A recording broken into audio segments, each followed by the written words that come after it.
So diri ang mga bossing sa ato part 5 nga video nakita nato na kanang baby ostrich mo siguro tawag ana, nga si anak sa ostrich nya diri sa unahan makita nato ang usa ka mura man ning unggoy pero ang tawag sa iya is cotton top tamarin.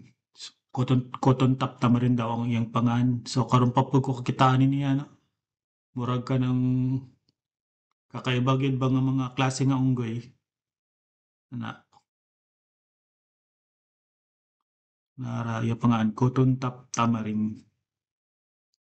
Sa unahan pod ato makita ang usa pod ka klase nga unggoy nga gagmay man sila nga mga klase di man sila para sa kanang dagko. Kani siya di man dinhi siya unggoy kanang unggoy lagi pero gagmay lang nga klase. Ang tawag naman nila kay kanang marmoset. Mga marmoset ang tawag na ani nila. So mga cute kay na siya mga bossing sa personal, mga cute kayo. Nya ako lang gi-zoom kay para makita gani.